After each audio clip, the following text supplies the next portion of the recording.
Olá, boa noite. Espero que vocês já estejam familiarizados com o tema de políticas de privacidade, que vocês já tenham ido olhar e ler mais profundamente as políticas de privacidade e alguns aplicativos que vocês utilizam diariamente. Nessa aula de hoje, segunda aula, veremos o detalhamento do desenvolvimento de uma política de privacidade segundo aquelas boas práticas que eu mencionei na aula passada. Quais são essas boas práticas? Recapitulando, nós temos que fazer alguns questionamentos. O primeiro deles é quem coleta e usa os dados coletados, as entidades de processamento, o que é coletado, quais tipos de dados são coletados, categorias dos dados, o porquê da coleta, porque os dados estão sendo coletados, aquele objetivo, quando os dados são coletados, quando esses dados expiram, quando são excluídos, a retenção do dado, como um usuário pode exercer seu controle sobre aqueles dados. Temos que responder se existe um agente que garanta a segurança daqueles dados, como é que ele está fazendo aquela proteção àqueles dados, e se o controlador, se esse agente também notifica adequadamente sobre alterações nas políticas de privacidade, ok? Que a gente tem que ter em mente se a gente afirma para um usuário que nós vamos coletar o nome dele, nós temos que informar lá na política de privacidade que estamos coletando o nome dele. Se a gente quiser coletar nome e idade, a gente tem que modificar a política de privacidade e informar ao usuário que nós modificamos a política de privacidade para capturar nome e idade, e se ele concorda com aquilo. Bom, como podemos trazer essas boas práticas para o texto em si de políticas de privacidade? Nos próximos slides vamos mostrar como podemos fazer isso. Eu uso o guia da Autoridade do Reino Unido, como eu falei para vocês, que é a autoridade que possui aquele checklist bem completo sobre políticas de privacidade. Eu gosto muito do guia sobre os tópicos principais de como criar uma política de privacidade. Como a gente pode ver, ele está bem de acordo com as boas práticas que eu acabei de mencionar, que são a categorização dos dados, o propósito, as entidades de processamento, o controle do usuário e entre outros, ok? Vamos detalhar agora. Bom, primeiro a gente tem que se perguntar quais dados coletamos e processamos. Incluir a categoria desses dados. Por exemplo, o e-mail, o endereço, o nome, se esse dado é sensível, se não é, ok? Depois disso, nós temos que nos questionar e escrever lá como coletamos os dados pessoais das pessoas. Se coletamos dados pessoais de forma direta, eu estou te pedindo teu nome, ou de forma indireta. Se é de forma indireta, como é que eu estou fazendo isso? Mas o mais importante nessa etapa também é coletar o motivo daquela coleta. Quais são as razões? Eu posso uma base legal para aquilo, eu estou pedindo consentimento, é de acordo com o contrato, é de acordo com o quê? Lembrando que o LGPD e o GDPR possuem suas diferenças em relação às bases legais, tá certo? Depois disso, como vamos utilizar o seu dado? Como eu vou processar esse dado? Eu vou processar esse dado para gerenciar sua conta. Eu vou utilizar esse dado para te enviar um e-mail depois. Nós vamos compartilhar seus dados com terceiros. Quem são esses terceiros? Ou seja, eu estou te pedindo teu e-mail aqui porque eu posso te enviar propaganda.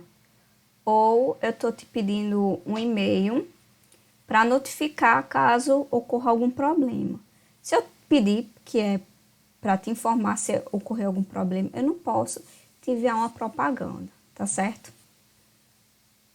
Depois disso, eu tenho que informar como eu vou armazenar os dados. Onde eu vou armazenar? Por quanto tempo? Nós deletamos esses dados? Como garantimos a segurança deles? Quais são os procedimentos de segurança que a gente utiliza no armazenamento desses dados?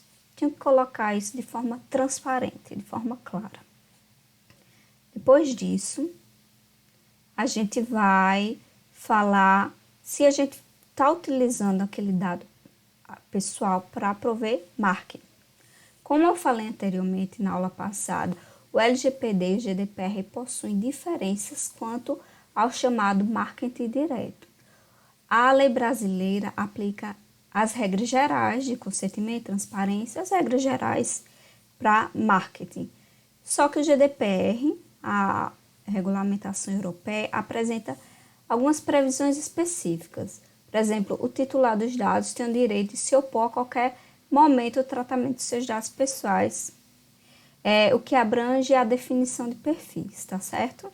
Na medida em que esteja relacionada com a comercialização direta. Então, tem uma diferençazinha entre GDPR e LGPD. Eu tenho que informar na política de privacidade quais são os seus direitos. Eu tenho que mostrar a lista completa e explicativa de quais são os direitos dos usuários.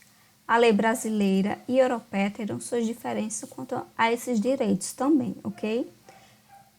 Mas não vale só colocar o direito. Tem que colocar o direito do usuário e tenho que explicar o que é aquele direito, ok? Para fazer de forma transparente e clara.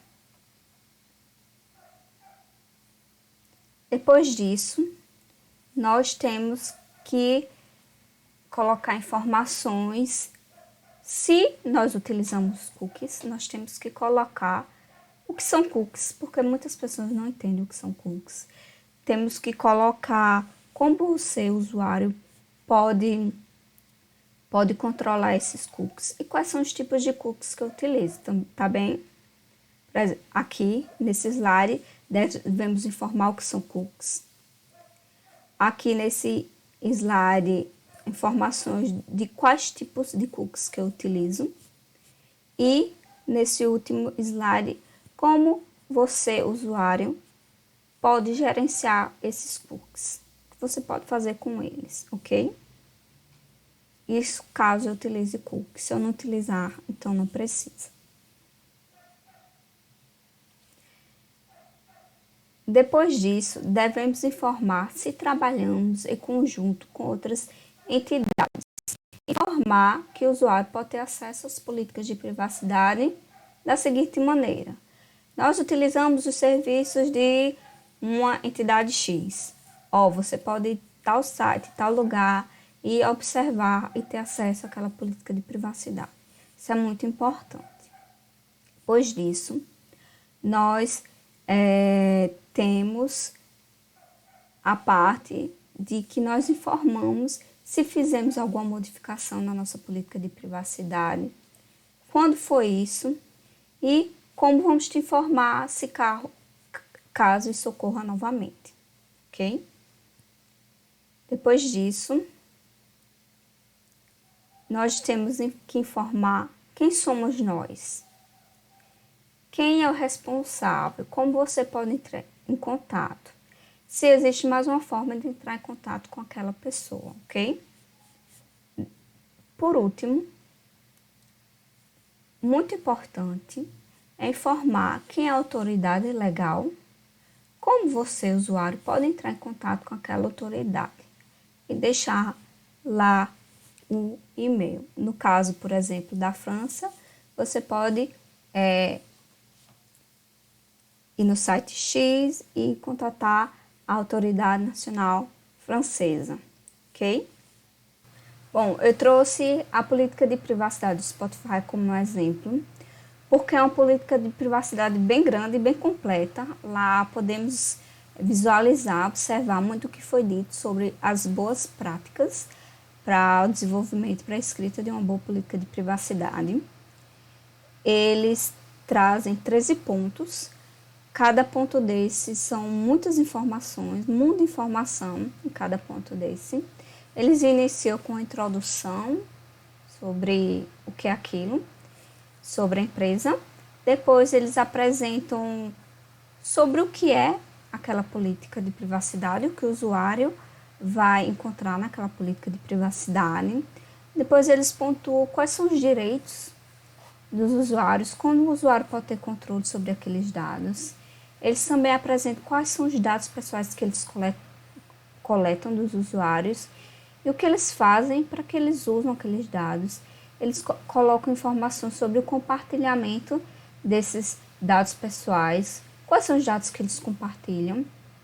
Eles trazem informações a respeito da retenção e exclusão daqueles dados. Pontua também a transferência internacional de dados, links de outros parceiros.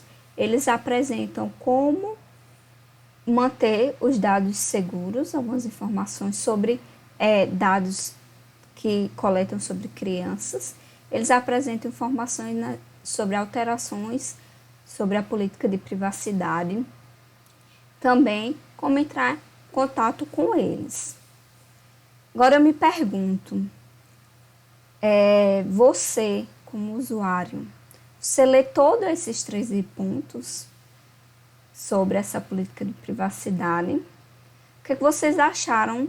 Vou pedir para vocês darem uma lida sobre essa política de privacidade e discutir o que vocês acharam. Se vocês acharam ela completa, se acharam informações demais, se poderia ser mais concisa, ok? Bom, obrigada.